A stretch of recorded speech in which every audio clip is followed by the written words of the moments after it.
Avant de s'intéresser à la Première Guerre mondiale et du moins à ses causes, il va falloir que vous connaissiez ces quelques petits événements qui ont eu lieu pendant le XIXe siècle. Cet événement majeur dans l'histoire de l'Europe, c'est l'unité allemande. Elle est très importante dans les relations que Français et Allemands vont donc mettre en place à la fin du XIXe siècle, ce qui va expliquer aussi beaucoup, vous le verrez, la guerre 14-18.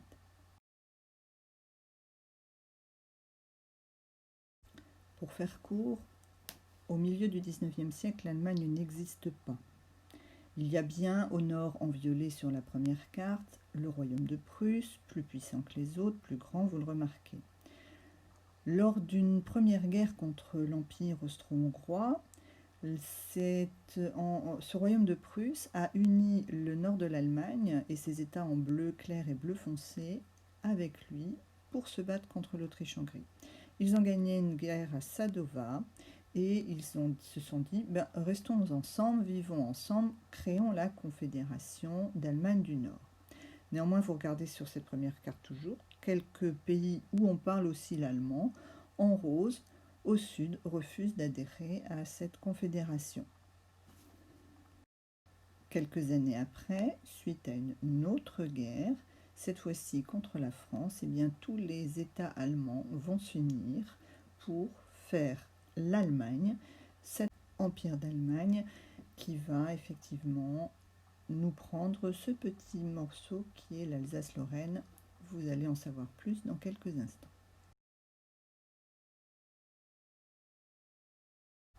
À la tête de la Prusse se trouvait, bien sûr, le roi de Prusse, Guillaume. Remarquez bien ses jolies moustaches et son chapeau à pointe, on le retrouvera plus tard. Son premier ministre s'appelait Otto von Bismarck. Et Otto von Bismarck voulait absolument créer l'Empire allemand.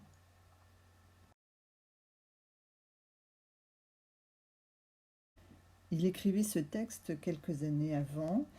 Dans ce texte, si je lis, la Prusse doit rassembler sa force, faire bloc et attendre le moment favorable. Ce n'est pas avec des discours et des votes à la majorité que les grandes questions du temps seront décidées, mais par le fer et par le sang. Bismarck donne là tout son programme, on est en 1862. En 1866, il fait la guerre à l'Autriche, il gagne et crée la Confédération de l'Allemagne du Nord, entourée en rouge sur la carte précédente, et il va à nouveau faire en sorte de créer une guerre, cette fois-ci contre la France en 1870, pour unir tous les Allemands, tous les gens parlant allemand, et c'est pour ça que le texte parle de sentiment national, c'est son titre, c'est-à-dire faire naître le sentiment que le peuple allemand, de gens parlant allemand, doivent appartenir à un seul et même pays.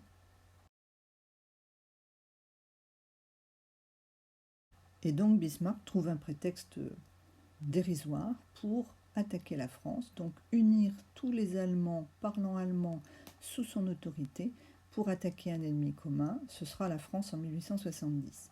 La France va être battue à plate couture parce que les Allemands sont très bien préparés militairement, les Allemands ont des armes très efficaces et ils ont envie de se battre. Les Français, dirigés à l'époque par Napoléon III, ne sont pas du tout prêts à ça. Et donc on va se faire battre à plate couture. L'image que vous voyez ici, c'est la présence des Prussiens, des Allemands autour de Paris, car ils ont atteint Paris, en ont fait le siège, c'est-à-dire l'ont encerclé pour faire pression sur le gouvernement.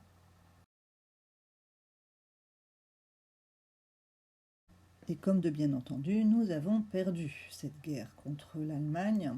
Et pour nous humilier davantage, c'est dans la galerie des glaces du château de Versailles, vous êtes là devant ce tableau qui vous montre derrière les glaces de cette galerie, que le roi de Prusse, Guillaume, va se faire proclamer premier empereur de l'Empire allemand.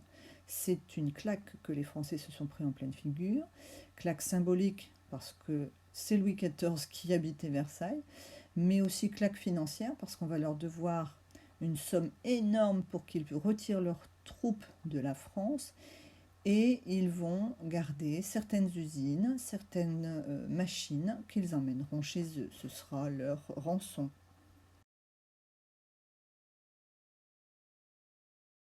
Et pour comble de malheur, ils vont nous demander, lors de ce cessez-le-feu, eh bien, de nous donner, donner 2 territoires français qui sont des territoires germanophones, c'est-à-dire on y parle allemand, c'est l'Alsace et la Moselle.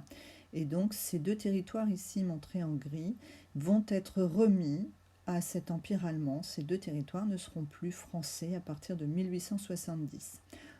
Dans toutes les écoles de France, cette carte sera affichée pour rappeler aux petits Français que ces 2 territoires ne sont plus français mais allemands. Les instituteurs auront la charge de rappeler régulièrement que un jour on ira les récupérer.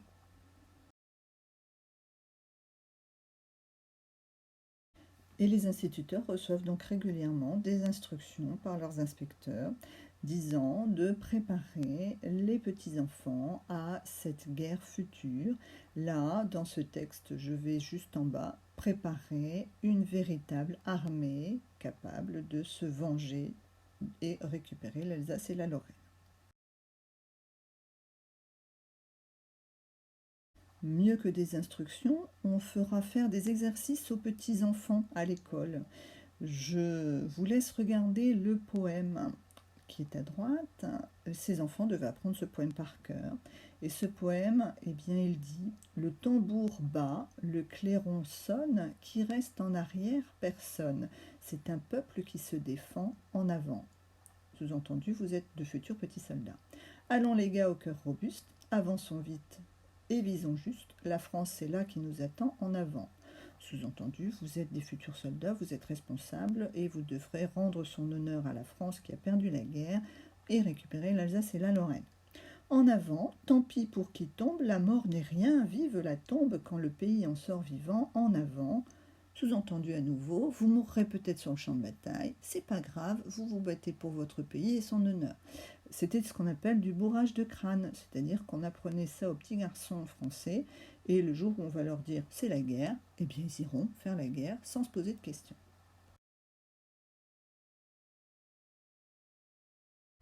Et même les cours de sport sont envisagés dans ce sens, puisque vous êtes là devant le cours de sport du professeur qui pose avec sa classe. Chaque enfant a un faux petit fusil en bois, mais le cours de sport, c'est apprendre à viser, apprendre à marcher en cadence, bref, ils sont, ces jeunes Français, formatés pour une guerre future et proche, puisque un jour il faudra venger la France de cette guerre et de cette humiliation de 1870. Donc les Français sont prêts à la faire quand on leur dira de la faire.